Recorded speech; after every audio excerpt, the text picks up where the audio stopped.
and I am a professor of management at the University of Incarnate Word, and was just talking to a group of 27 MBA students about the strike of the International Longshoremen Association and how that would affect the U.S.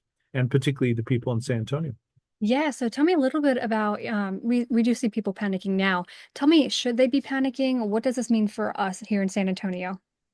Yes. So the interestingly, the situation is very complex. The international longshoremen make approximately about $150,000 on average. And again, most of those jobs are found on the East Coast, particularly in the South and in the Gulf, including Texas. And so that's 150,000 is the mean, which means about 50% are above 150,000 a year and 50,000 are below, 50% are below $150,000 a year.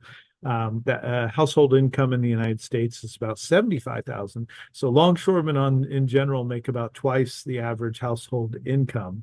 They're seeking about a 77% increase in pay over a 5-year period.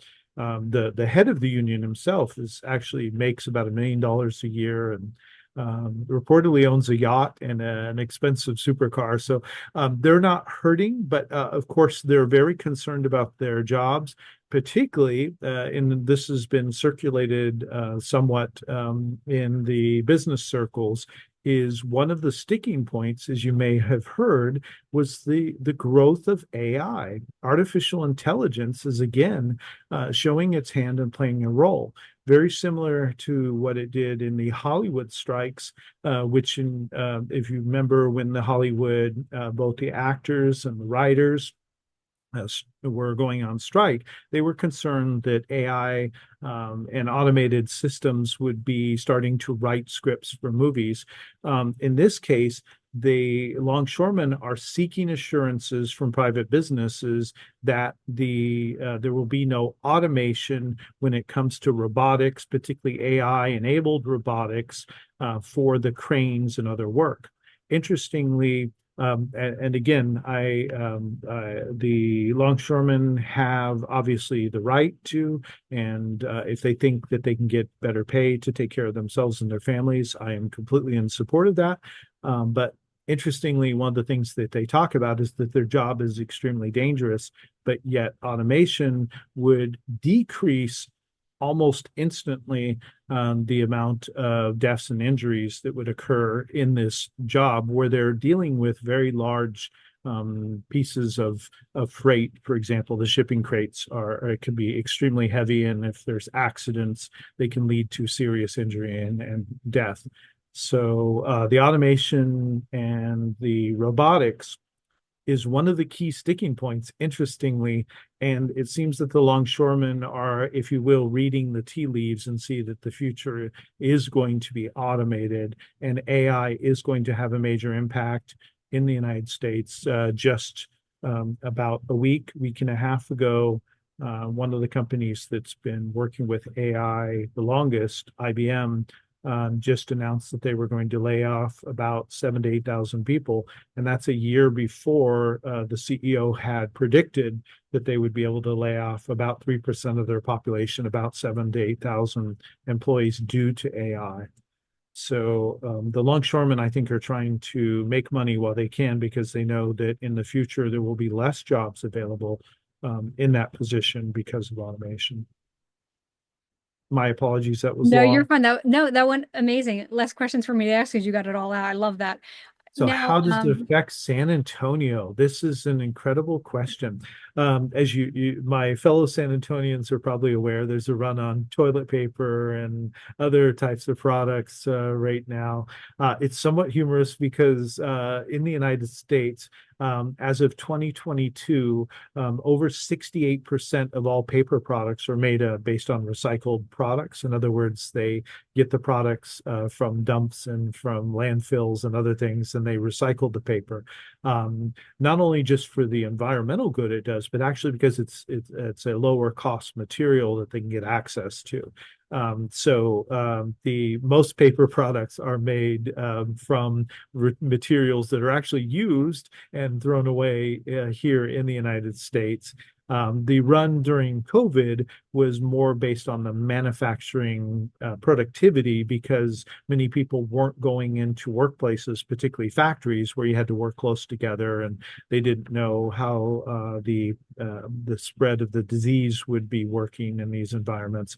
The COVID environment is much different than this, but we aren't importing tissue paper or toilet paper from overseas. So this shouldn't affect toilet paper at all. So this is what we call in business the animal spirits or the people's emotions and other things run amok.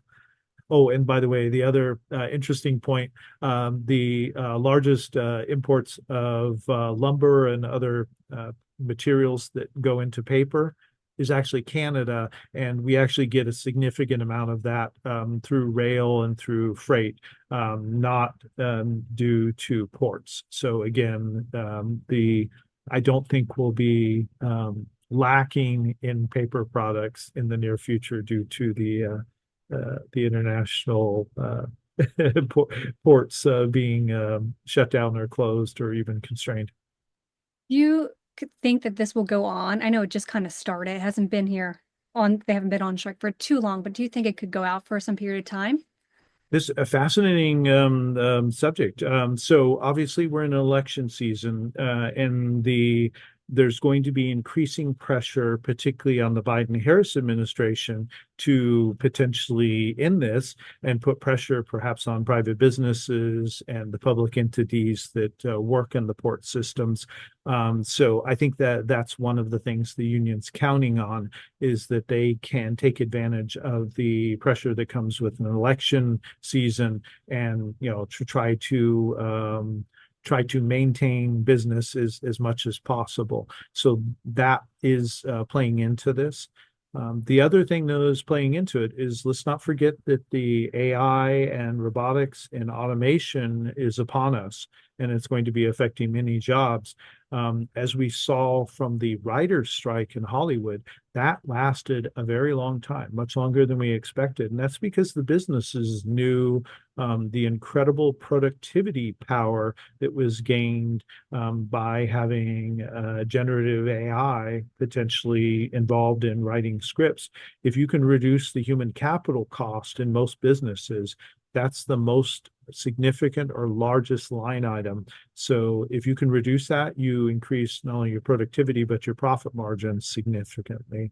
So the automation piece, I suspect, is going to be an incredible sticking point, and that could push it farther. Now, with politics involved, it could go either way. It could go longer, it could go shorter, depending on the involvement of the various politicians and bureaucrats that want to get involved. Wonderful information. Is there anything else that I'm leaving out that you want to add into the story? So I think it's really a fascinating aspect of the world right now. Not only the fact that technology is having this amazing impact on jobs. We see many areas being affected. We've seen journalism affected. We've seen technology companies affected. We're seeing things like marketing affected. And now we're seeing areas, for example, that are affected by, say, manufacturing, logistics, distribution, supply chain, that where either scheduling or administrative duties or potentially even, again, working with heavy equipment could be affected. I suspect this is going to be the first of many similar situations that we're going to be hearing about in the near future. There's an old historic lesson that we are taught in business schools about a group of miners that were called the Luddites. And the Luddites fought in the early industrialization period of Great Britain against the mining companies that were bringing in more automation. At that time, it was just in the form of motors rather than having people push the carts up and down hills, for example. And they were concerned that these these new technologies would greatly decrease overall the number of jobs, and then people would be homeless and jobless and not be able to take care of their families. What we have seen, interestingly, is there tends to be a force multiplier effect from technology, which allows for new jobs to be created. So I, for one, am hopeful. Now, I do realize that this is going to lead to changes in some people's lives and the skills that are helpful and necessary to be able to get a job. But overall, what we'll find is there's still a place for people, and people, particularly that utilize AI or maintain AI or train AI or work with AI, are still going to be there. The same argument was made many years ago in banks with ATMs.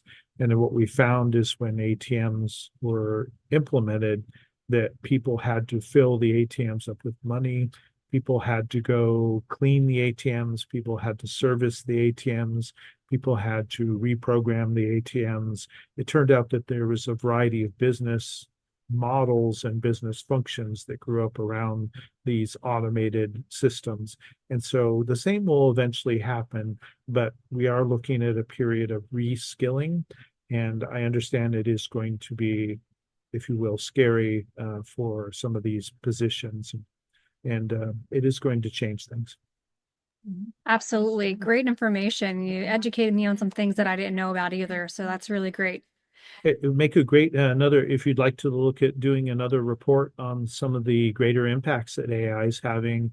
For example, it could have been that AI had an impact on the jobs loss that we saw recently at USAA, and we suspect there's going to be other areas going to be affected very shortly, because the AI systems are just getting smarter and better. And my gosh, we just saw another $6 billion being thrown at OpenAI and ChatGPT to help them become a private for-profit company. So this story is only going to get more interesting, and it's going to make some people afraid, but it's also going to make other people very hopeful.